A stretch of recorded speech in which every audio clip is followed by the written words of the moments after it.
Good morning, maayong buntag sa tanan. Hello, maayong buntag sa tanan. Maayong buntag. Pwede po ba nating batiin ang mga katabi po natin na maayong buntag?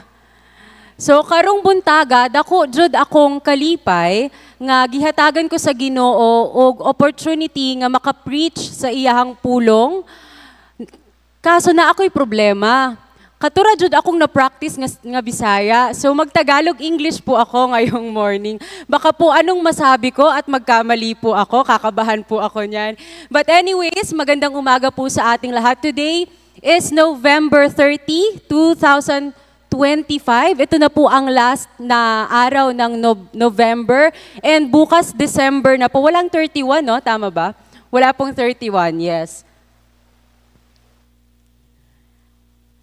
And I just want to greet everyone and tell you congratulations. Sabihan niyo rin po yung katabi niyo, kapatid, congratulations. Bakit congratulations? Dahil hindi po natin alam ang pinagdaanan ng bawat isa sa atin na pwedeng pumigil sa Kanya na makapagsimba ngayon. But today, you chose God. And that's something that we have to be grateful for, that we are grateful for. Let us pray. Panginoon, maraming salamat po sa katapatan ninyo, sa kabutihan ninyo sa buhay po namin. Salamat, Lord, na kahit ano pa man ang pinagdaanan ng bawat isa sa amin ngayong linggo, kayo po ang Diyos na tumulong sa amin na ito po ay ma-overcome. Salamat po sa panibagong araw, sa panibagong opportunity na mas makilala ka pa. Sa pakikinig po namin ng inyong salita, tulungan niyo po kami, buksan niyo po ang aming puso at isipan na ito po ay hindi lamang namin marinig, pero mai-apply po namin ito sa aming personal na buhay. Sa ngalan ni Jesus, Amen. Every now and then po, nakakapanood po ako ng mga viral na mga road accidents. Nakikita po natin yan sa Facebook, sa TikTok, or sa balita po. So yan po ang example ng mga nakita ko. Screenshot lang po yan nung mga muntik na maaksidente, muntik na mabunggo. Minsan nakakakita po tayo ito ng personal. And most of the time, ito po ay nangyayari dahil sa hindi pag-iingat na pagdadrive sa kalsada. Or sa English pa, ang tinatawag po na reckless driving.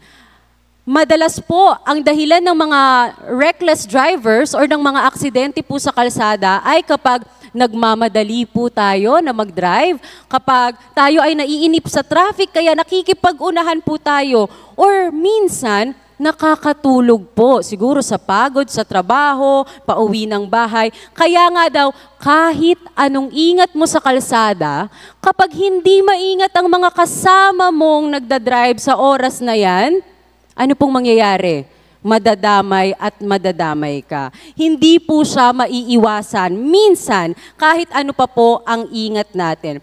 Pero, ang interesado po, nakuha ang interest ko, ay kung paanong kapag may mga ganitong sitwasyon, ang unang reaksyon ng tao ay ano po? Magalit. Tama po ba? Example po, kapag naunahan sa traffic or muntik mabunggo ang sasakyan, anong pwedeng maging reaksyon, anong pwedeng mangyari? Sisigawan yung kabilang sasakyan, sasagot ang nasa kabilang sasakyan, magsisigawan, sunod magmumurahan. Anong sunod ng pagmumurahan? Pwedeng bababa ng sasakyan, magkakasakitan, and worst comes to worst,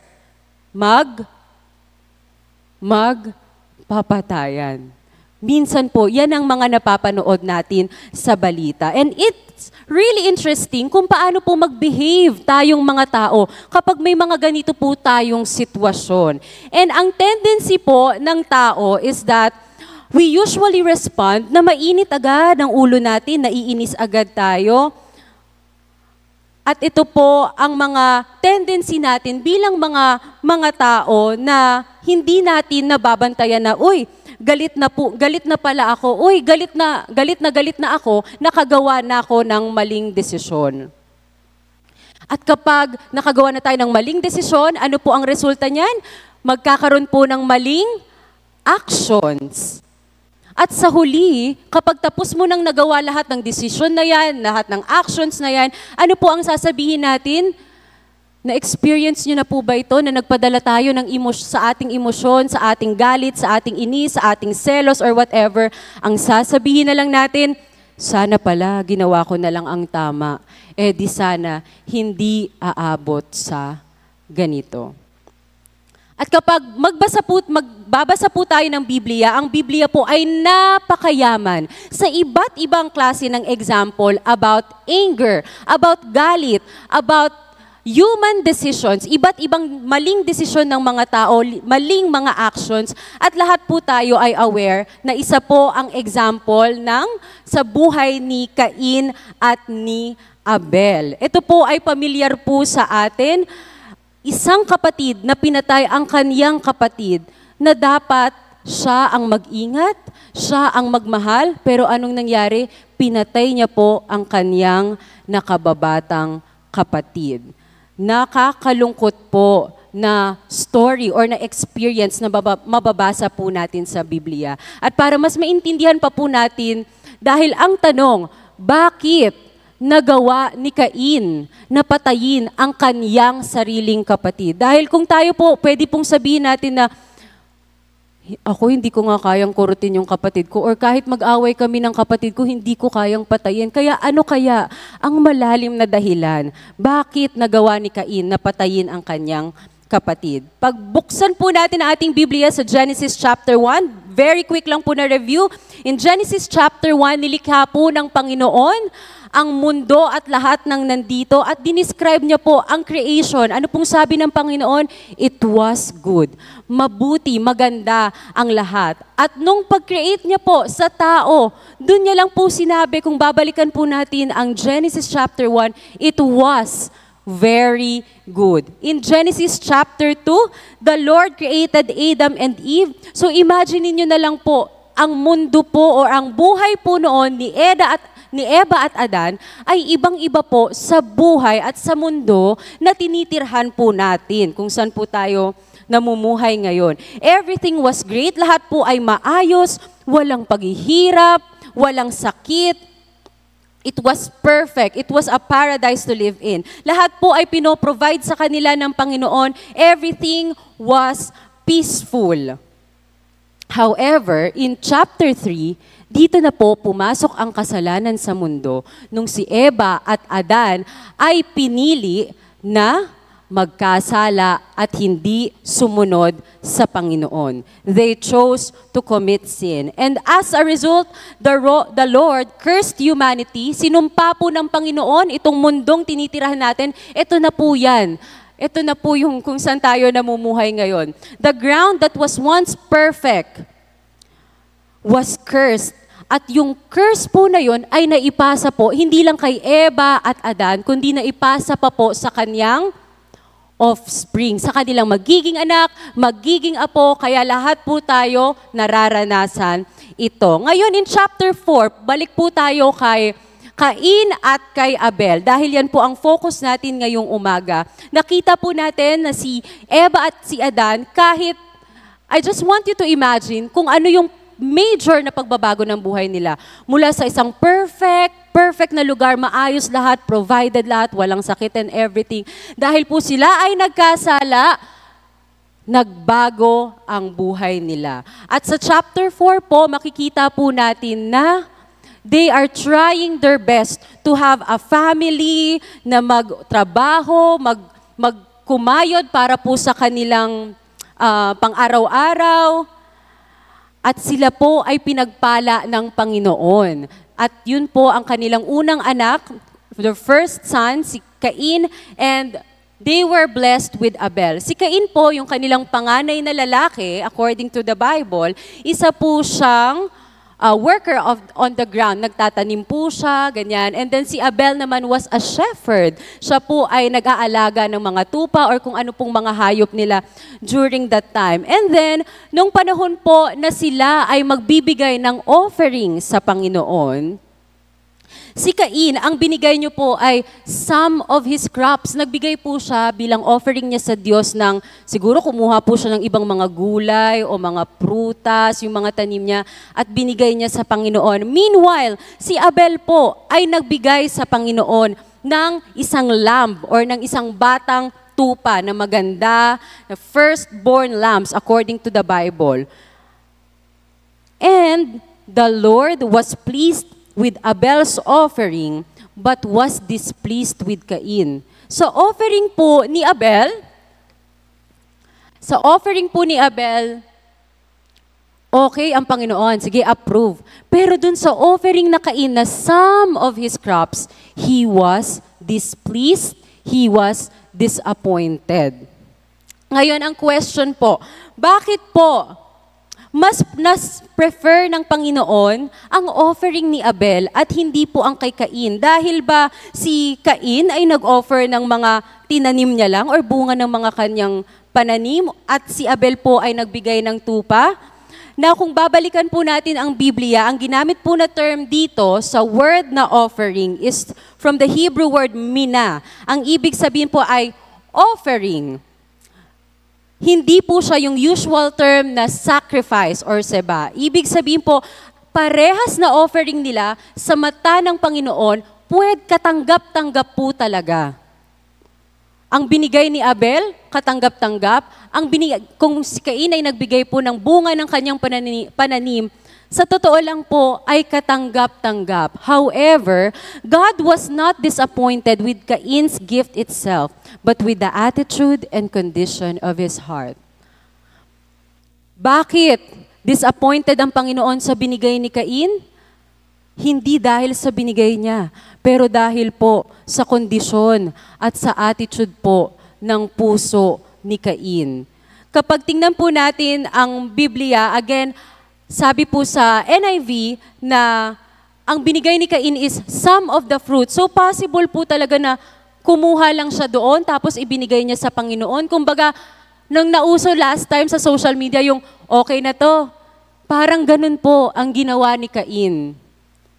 Meanwhile, si Abel, binigay niya po ang tingin niya na best na maibibigay niya sa Panginoon. Ang heart niya po ay hindi fully engaged in honoring the Lord. Now, in the New Testament, it gives us light based on how they used Cain in their writings. Example po sa book of Hebrews, sabi doon, by faith, Abel brought God a better offering than Cain did. By faith, he was commended as righteous when God spoke well of his offerings, and by faith, Abel still speaks even though he is dead. So, ini-imply po nito na si Abel, nung nagbigay po siya ng kanyang offering na tupa, he was full of faith. Meanwhile, si Cain, he was faithless. Yung puso po ni Cain doon, inire-reflect lamang po kung ano ang binigay niya sa Panginoon. At nung nagalit, at nung na-displease or na-disappoint po ang Panginoon sa binigay ni Cain, nag-respond si Cain, nagalit po siya. Tapos sumimangot po siya. Sabi po sa kanya ng Panginoon, Cain, dito si Cain, dito si Abel. Sabi niya, Cain, bakit ka nagagalit? Hindi ba, bakit nakaganyan ang mukha mo? Kasi nagpakita po siya, sabi sa Bible, his face fell down. So siguro, nagpakita siya sa Panginoon, na nagalit siya sa Panginoon, nalungkot siya, or na-disappoint din siya na hindi tinanggap ang offering niya. Sabi ng Panginoon, Cain, bakit ka nagagalit? Bakit ganyan ang mukha mo? Hindi ba't kung ginawa mo ang tama, tatanggapin ko yung offering mo?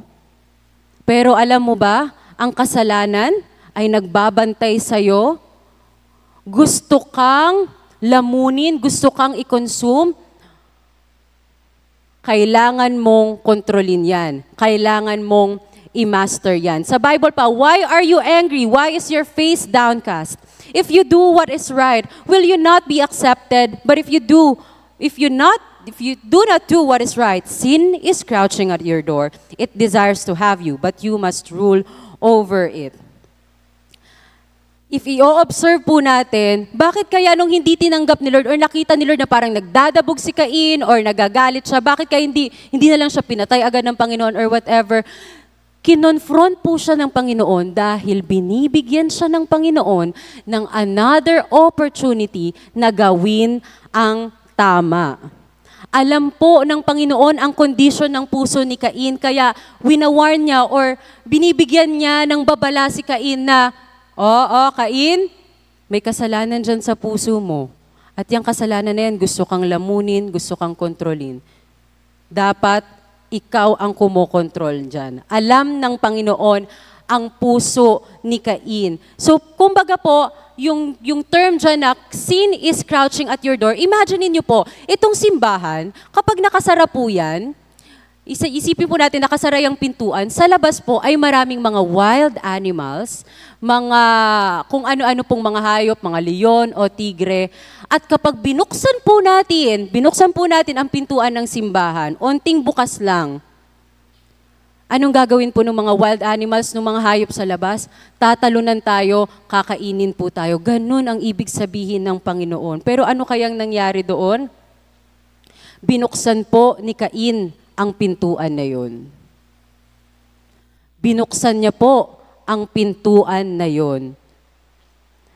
Imbis na siya ang kumontrol sa kasalanan na yun, siya po ang kinontrol ng kasalanan na yon. Sabi ng Panginoon, you must master that sin, pero hindi po yun nagawa ni Cain. Yung kasalanan po na nagtatry, na i-devour siya, na i-control siya, ay nanalo po. Kaya, as a result, pinatay niya po ang kanyang kapatid na si Abel. Nakakalungkot po dahil may version sa Bible, ang sabi doon is, in-invite niya talaga yung kapatid niya na, punta tayo doon sa field. At after that, ang sumunod na po na verse sa Biblia, at doon, pinatay niya ang kanyang kapatid. Kung kayo po ay magulang, maisip niyo po ba kung mangyari ito sa inyong pamilya, in Jesus' name, huwag naman, no? Ito po ay nakakasuklam sa Tagalog pa, nakakagalit, nakakalungkot. Dahil bilang isang magulang po, ako ay magulang na din po, totoo pala yung sinasabi ng nanay ko. Panganay po ako sa amin. Lagi sinasabi ng nanay ko at tatay ko na, kayong magkakapatid, pwede kayong mag-away. Ewan ko kung narinig nyo na po yan sa inyong mga parents, mga nanay at tatay. Pwede kayong mag-away, pero sa huli, kayo dapat ang magkakakampi. Dahil kapag nawala kaming mga magulang, kayo na lang ang magkakasama. Tama po? Narinig niyo po yan sa inyong mga parents? No parent will ever wish na magpapatayan ang kanilang mga anak dahil lang sa galit, dahil lamang po sa selos. Ini-imagine ko po, ano kaya ang nararamdaman noon ni Adam at ni Eve? Buhay po pa po sila nung nangyari ito na ang kanilang anak, ganun po ang ginawang kasalanan.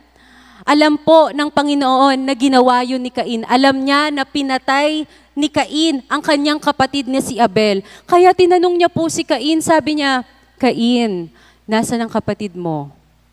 Ano pong sabi ni Cain? Kahit karumal-dumal na ang ginawa niya, nagsinungaling pa rin siya sa Panginoon at sinagot niya ang Panginoon ng sarcasm. Sabi niya, hindi ko alam, am I my brother's keeper? Bakit kaya siya tinanong ng Panginoon? Kahit alam naman ng Panginoon na ginawa niya yun sa kapatid niya, binibigyan po siya ng oportunidad ng Panginoon na umamin, na humingi ng tawad. Pero si Cain po, ang puso niya po mula sa una pa ay full of pride. Mayabang po siya. He was unrepentant. Hindi po siya willing magbago. He was rebellious. Kaya sabi po sa 1 John chapter 3 verse 12, huwag kayong gagaya kay Cain, who belonged to the evil one, na pinatay ang kanyang kapatid. Dahil lamang sa maganda at righteous ang ginawa ng kanyang kapatid na si Abel. Yung kalinisan po at kabutihan ng puso ni Abel, mas na-magnify pa po nun ang evil na meron sa puso ni Cain. So again, ang offering po ni Cain, hindi po ni-reject ng Panginoon dahil sa kung anong binigay niya. Pero dahil po sa attitude at condition ng kanyang puso. And even if kinonfront na siya ng Panginoon, binigyan siya ng opportunity na gawin ang tama, hindi niya po ginawa. Instead, pinatay niya po ang kapatid niya si Abel. Dahil po punong-puno po siya ng galit, ng selos, ng inggit sa kanyang puso, nagawa niya pong patayin ang kanyang nakababatang kapatid na dapat siya ang nagpoprotekta, ang nagmamahal. Dahil po doon, kinurse po siya ng Panginoon na magiging wanderer daw po siya sa mundo. And kahit po na-curse na siya ng Panginoon, kahit ganun po ang ginawa niya, alam niyo ba, binigyan pa rin po siya ng grasya ng Panginoon. Kasi sabi niya, kinurse siya ng Panginoon na dahil sa ginawa mo, magiging wanderer ka sa mundo. Ibig sabihin, hindi po siya mapipirme. Kaya sabi ni Cain, ang response niya pa po sa Panginoon, grabe ka naman, Lord! Napakabigat naman ang parusa mo sa akin. Imagine, napatay niya ang kapatid niya, pero ganun pa rin po ang sagot niya sa Panginoon. At kahit ganun ang nagawa niya, ano pong ginawa ng Panginoon? Dahil ang Diyos po natin ay mapagmahal at puno ng grasya, binigyan niya pa rin po ng mark ng protection si Cain para po hindi niya mararanasan. Walang pwedeng pumatay sa kanya dahil kung sinong pumatay sa kanya, babalik sa taong yon yung ginawa niya 7 times. Again, napakabuti po ng Panginoon. Kahit ganun ang ginawa ni Cain, binigyan pa rin po siya ng grasya para hindi niya maranasan ang ipinaranas niya sa kapatid niya. Now, ano po ang matututunan po natin sa buhay ni Cain at ni Abel? God sees our hearts from deep within. When we battle against sin, we must call on Him and He will help us win. Sa Tagalog po, ang Panginoon ang nakakakita po ng kaibuturan ng ating puso. Sa Tagalog po, kapag ginamit po yung term na kaibuturan, ibig sabihin, kailalim-laliman, kaloob-looban ng puso, Diyos po ang nakakakita. Kaya po kung tayo po ay nakikipaglaban or nagsastruggle sa kasalanan, ano po ang dapat nating gawin? Kailangan po nating lumapit sa Kanya at tutulungan niya po tayo na maipanalo ito. As we continue po our Christian life, our journey dito po sa mundo na kung saan pag open mo ng TV kahit sa loob ng bahay, kung sa iyong trabaho, kahit sa loob ng simbahan, itong mundo po na ito, ang goal po nito ay mailayo tayo sa Panginoon. Ang goal po ng mundong ito ay magkasala tayo, masaktan po natin ang ating sarili, masaktan po natin ang bawat isa. Kaya again po, ang Panginoon ang nakakakita ng kaibuturan ng ating puso. Kung tayo po ay nagsastruggle or nakikipaglaban sa kasalanan, kailangan po nating tumawag sa Kanya at tutulungan niya po tayo na maipanalo ito.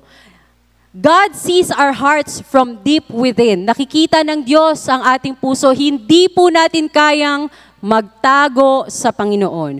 Pwede po tayong maging plastic, magpakitang tao sa mga kasama natin sa simbahan, sa ating pamilya, na ganito ako, na ganyan ako. Pero sa totoo lang, nakikita po ng Diyos ang ating puso. Kagaya po na hindi naman ni-reject ang offering ni Cain dahil sa binigay niya, pero dahil po sa condition ng kanyang puso, reflection na lang po yung binigay niya ng kung ano po talaga ang pagtingin niya sa Panginoon. Ngayon, gusto ko pong i-remind ang bawat isa sa atin, kasama po ako, kahit ako po ang nagpipreach nito, na nakikita ng Panginoon, bakit ka nakaupo dyan ngayon?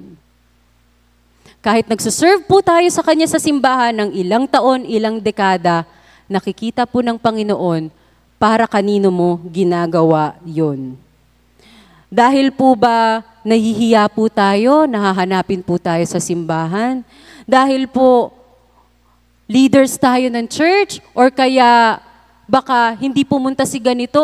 Or to please the people around us na ako, makadiyos talaga ako, relihiyoso ako nagbabasa ako ng Bible, mabuti akong tao, pagpapakitang tao, or dahil po mahal talaga natin at meron po tayong debosyon sa ating buhay na Diyos.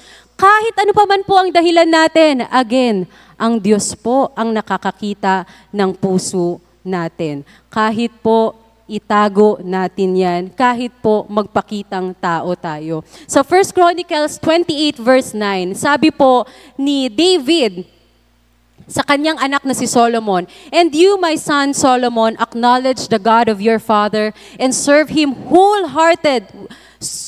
with wholehearted devotion and with a willing mind. For the Lord searches every heart and understands every desire and every thought. Ano pong sabi? Sinusearch po, chine-check po ng Panginoon ang mga puso natin at naiintindihan niya po ang bawat motibo, ang bawat desire, ang bawat iniisip natin. Pwede po tayong kumanta, pwede tayong sumayaw, pwede nga tayo maging faithful sa ating tithes and offering, pwede tayong maging leaders ng iba't ibang ministry, magstay sa simbahan na ito, pero at the end of the day, wala pong kwenta ang lahat ng yun sa bata ng Panginoon kung hindi po natin ito talaga ginagawa para sa Kanya. And kapag isipin po natin, yung thought na nakikita ng Diyos ang puso natin, it should make us feel terrified and also humbled. Nakakatakot po siya. Bakit? Kasi nakikita niya lahat. Nakikita niya lahat ng dumi. Nakikita niya lahat ng kasalanan. And that should also comfort us. Dahil nakikita niya rin, kahit ano pa pong sabihin sa'yo ng ibang tao, na ikaw ganito ka, ganyan ka, ginagawa mo lang to para ganito, it should comfort us dahil nakikita rin po ng Panginoon na ginagawa mo yan para lamang po sa Kanya. Ano po yung next dyan? When we battle against sin, kapag po tayo ay nagsastruggle sa kasalanan. Sabi ni Paul sa Romans chapter 7 verses 21 to 23, I find this law at work, although I want to do good, evil is right there with me. For in my inner being, I delight in God's law. But I see another law at work in me, waging war against the law of my mind and making me a prisoner of the law of sin at work within me. Gusto ko namang gawin ang tama. Gusto natin gawin ang tama, di ba? Pero lahat po tayo ay nagsastruggle sa kasalanan. Lahat po tayo, in reality, wala pong kaplastikan ay nagkakasala sa isip, sa puso at sa mga ginagawa po natin. Kahit si Paul po in-acknowledge na yun na kahit anong try ko na gawin ang tama, nagkakamali pa rin ako, nagkakasala pa din ako. At kagaya po ng nangyari kay Cain, na binuksan niya po ang kanyang pintuan, kaya po yung kasalanan na yun ay pumasok sa buhay niya at kinontrol po siya.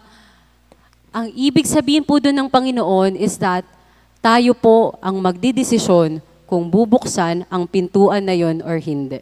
Ulitin ko po ha, ang kasalanan po ay parang nagbabantay sa labas ng pintuan ng puso natin. Naghihintay po na tayo ay talunan, tayo ay kontrolin, tayo ay kainin, lamunin. Ang desisyon po kung sino ang magbubukas ng pinto na yon ay nasa sa atin. Ngayon, ano po ang mga kasalanan na yon? Anong iba't ibang klaseng hayop ang naghihintay sa labas ng pintuan ng puso natin? Is it our pride? Mataas po ba ang tingin natin sa ating sarili? Is it rebellion? Hindi pagpapatawad? Meron po ba tayong mga tao sa isip natin na maglagot jud ko niya? Na, Lord, papatawarin ko naman siya, wag lang siya magpakita ulit sa akin. Unforgiveness. Pagkainggit, entitlement, pagiging makasarili, galit. Meron ba tayong mga inaalaga ang galit sa ating sarili?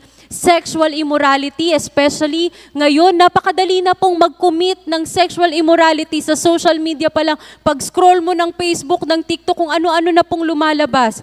Kapag may nakita ka na maganda ang buhay, nagsisimula po ang inggit sa ating puso. Sa totoo lang, bakit maayos buhay niya? Bakit ako hindi? Hindi natin alam, ang pinupost ng tao sa social media, yung magagandang bagay lang. Lahat po ng yan ay kumakatok sa puso natin. Ano po ang sabi ng Panginoon? Kagaya ng sinabi niya kay Cain.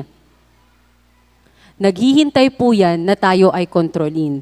Kaya dapat po tayo ang kokontrol dyan. Next, sabi dyan, God sees our hearts from deep within. When we battle against sin, we must call on Him. Kailangan po nating lumapit sa Panginoon. Naisip po ba natin, if only si Cain, ginawa niya po ang tama, kung ginawa niya lamang po ang tama, hindi na po aabot sa ganong sitwasyon. Kagaya po ng nabanggit ko kanina sa mga road accidents na nauwi sa patayan or sa mas malalapang mga trahedya dahil lang hindi nila piniling gawin ang tama. Hindi po natin ito kaya ng tayo lang. Kailangan po natin ang Panginoon. Hindi po natin kayang i-overcome ang lahat ng kasalanan na humihila sa atin nang wala po ang tulong ng Panginoon. Lahat po tayo ay may mga personal na struggles. Kahit po kaming mga pastor o pastora, mga matagal na sa simbahan, meron din po kaming mga nakakadiri, mga maduming kasalanan na kami lamang po ng Panginoon ang nakakaalam. Sa totoo lang, ano pong ibig sabihin nun? Kahit sino ka pa po, kailangan natin ang Panginoon. Amen? Kailangan po natin ang Panginoon. And what's good about the Lord is that He is so loving. He is kaya niya pong magpatawad. At pwede po tayong tumawag sa Panginoon at hingin ng tawad ang Panginoon. We can ask forgiveness to the Lord and He will forgive us. Kung si Cain nga na hindi humingi ng tawad, prinoteksyonan ng Panginoon, binigyan ng grasya ng Panginoon, tayo pa kaya na anak niya? Kaya po tayong patawarin ng Panginoon. Si David po, sa totoo lang, mas malala pa siya kay Cain. Si David, familiar po tayo kay David, di ba? King David. Kung i-compare po natin ang kanilang story, mas malala pa siya kay Cain. Kasi si David, nag-commit ng adultery, sunod, pinapatay niya po yung asawa ni Bathsheba para po sila ay magsasama. Mas malala pa po yun sa nagawa ni Cain, sa totoo lang, kasi parang na times 2. Pero ang pinagkaiba lang po nila, si David, nung nagkasala, ay lumapit sa Panginoon at humingi ng tawad sa kanya. Sabi niya sa Psalm 51 verse 17, ito po yung kanyang prayer after niya magkasala sa Panginoon. Sabi niya, "My sacrifice, O God, is a broken spirit, a broken and contrite heart. You, God, will not despise." Sabi niya, "Lord, ang masasacrifice ko lang ngayon ay itong puso ko po na basag, na nagkamali. Yun lang ang maibibigay ko ngayon." At pwede rin po nating ibigay yan sa Panginoon. Kung ano man pong puso ang meron tayo ngayon. Siya po ay honest sa Panginoon. Siya po ay nagpakumbaba. Kahit po ganun ang kanyang na-experience, alam niya po na siya ay papatawarin ng Panginoon. Of course, ang ating pong mga kasalanan, hindi po mawawala ang consequences niyan. Okay? Hindi po ibig sabihin na, "Lord, humingi na nga ako ng tawad sa iyo. Bakit ganito pa yung nararanasan ko?" Hindi po ganun. Kailangan po may consequences ang ating mga kasalanan para po tayo ay matututo. Pero again, napakabuti po ng Panginoon. Kahit po tayo ay piniling magkasala, sa consequences na haharapin natin yung resulta ng ating mga maling desisyon at maling action, alam niyo po, tutulungan niya pa rin tayo na harapin yun. Ganun po kabuti ang ating Panginoon. So ngayon kapatid, kung ikaw, hindi ko alam kung ano ang mga personal po natin na mga struggles na mga kasalanan, pride, mataas po ba ang tingin natin sa ating sarili? Sinungaling po ba tayo? Meron po ba tayong inggit sa ating puso? Meron po ba tayong mga taong hindi napapatawad?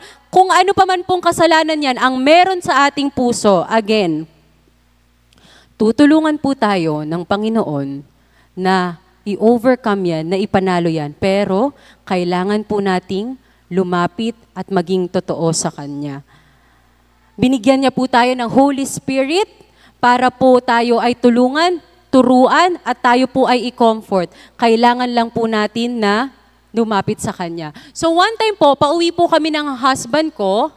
Nandito yung husband ko. Pauwi po kami ng husband ko, nagmomotor kami, galing dito sa church. Sinundo niya kami ng baby ko. So meron po akong anak na 2 years old, si baby Zoe. So nung pauwi po kami, bago pa po nung umaga pa lang, nag-usap na kami na, "Dad, may meeting ako ng hapon. So, sa'yo muna si Zoe." So, palitan po kami para as much as possible, kung may meeting ako or kung may meeting siya, mas makaka-focus po kami kung hindi kasama ang bata.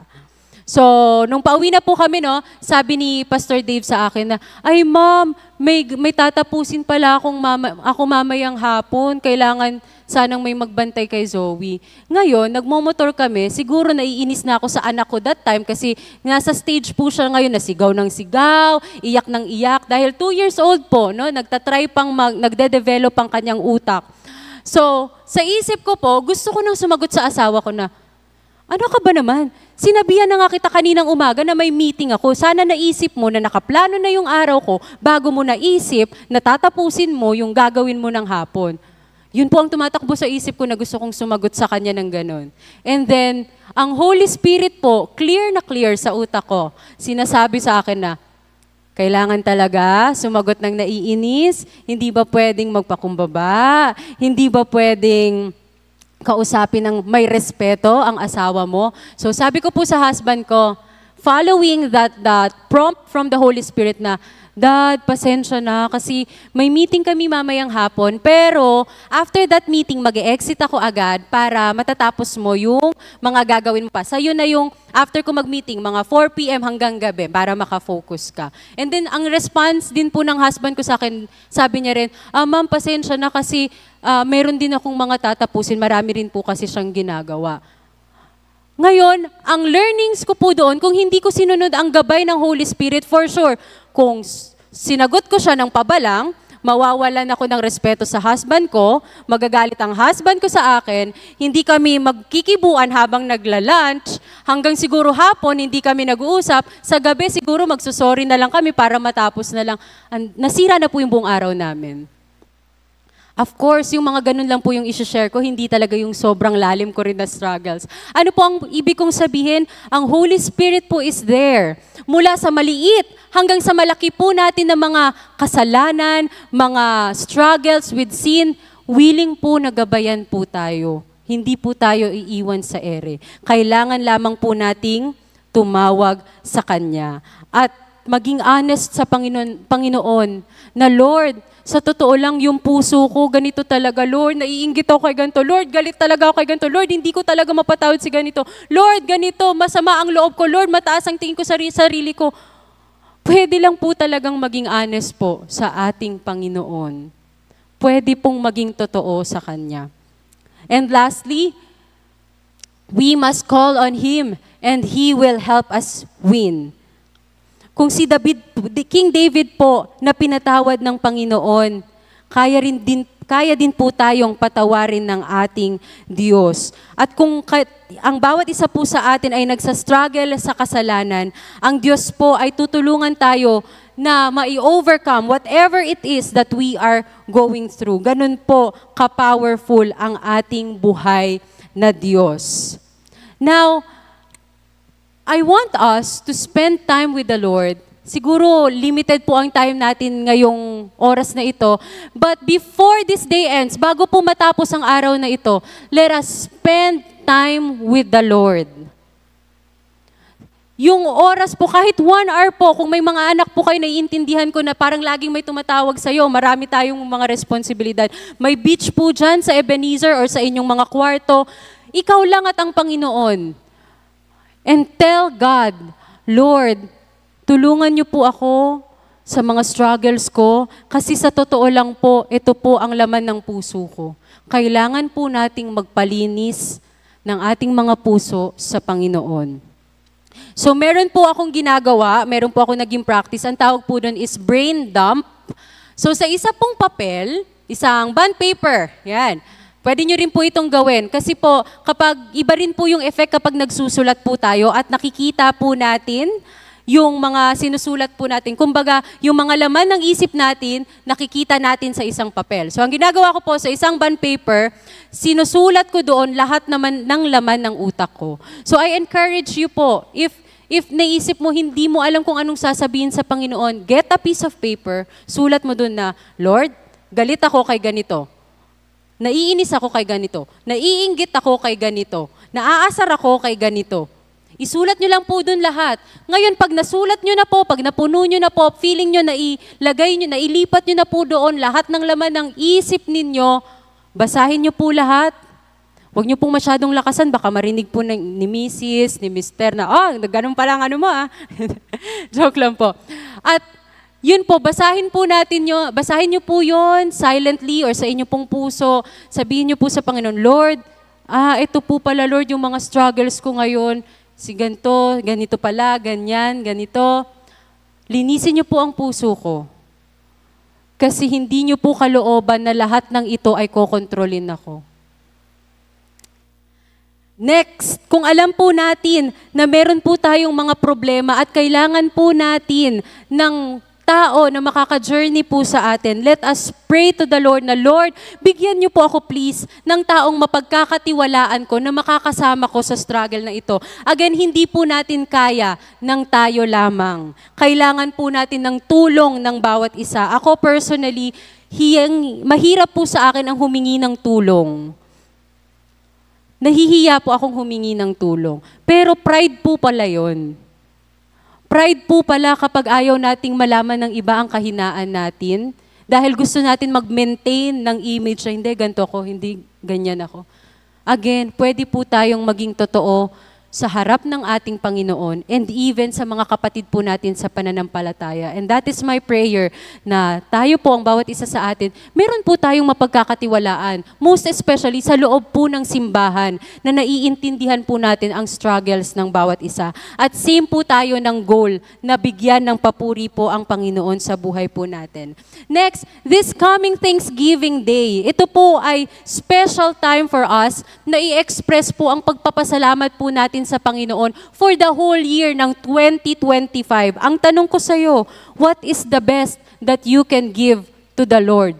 To express your thanksgiving for His goodness, His faithfulness, His generosity to you and to your family this coming Thanksgiving Day. Hindi ko po ibig sabihin kung ano po ang pagkain or ang mga regalo na madadala ninyo, pero ang excited po ako is that kung i-apply po nating lahat, kasama po ako, kung i-apply po natin ang natutunan natin ngayong umaga, natural po ito na maipapakita sa ating pagkanta sa Panginoon, sa pag-approach po natin sa ating mga kapatid dito sa simbahan, sa kung ano po ang ginagawa po natin sa ministry. This Thanksgiving, let us not only give thanks in words, hindi lang po sa salita, pero kung ano po ang ma-offer natin in the best of our abilities, in service, in love, in our wholehearted participation. At the end of the day, ang pinaka nagmamatter po ay ang attitude at ang condition ng ating mga puso. Again, mga kapatid, God sees our hearts from deep within. When we battle against sin, we will call on Him and He will help us win. Ang ating buhay na Diyos ang nakakakita po ng kaibuturan ng ating mga puso kung tayo po ay nahihirapan sa mga kasalanan, iba't ibang kasalanan na humihila sa atin. Lumapit po tayo sa Kanya at Siya po ay tapat at mapagmahal na tutulungan tayo na mai-overcome ito. Let us all pray. Panginoon, maraming salamat po sa araw na ito. Salamat, Panginoon, dahil once again, you have reminded us na hindi po madali ang maging Christian. Actually, imposible po. Hindi po madali ang mamuhay ng mag-obey sa inyo palagi dahil itong mundong ito, it is trying to pull us away from you. But thank you, O God, because it is you, kayo po ang Diyos na nakakakita ng aming puso. Kayo po ang nakakaalam sa mga personal po namin na mga problema, mga pinagdadaanan, mga kasalanan na nahihirapan po kami na ma-overcome. And so, in the mighty name of Jesus, humihingi po kami ng tulong sa inyo. Gusto po naming maging honest sa inyo na hindi po namin ito kaya ng kami lang. Kailangan po namin ng tulong ninyo. We pray na bigyan niyo rin po kami, Lord, ng mga taong mapagkakatiwalaan namin who can journey with us sa aming mga personal struggles and help us, Lord, na itong mga pinagdadaanan namin will become a testimony of your power, of how loving, how forgiving you are, O God. Help us to apply this sa aming pong mga personal na buhay na magkaroon po ng pagbabago ang aming pananalita, ang aming pag-iisip, and even, Lord, lahat ng aming ginagawa. Salamat po, Panginoon, na napakabuti nyo, mapagmahal ninyo sa amin. Sa ngalan ni Jesus, Amen. Happy Sunday to everyone.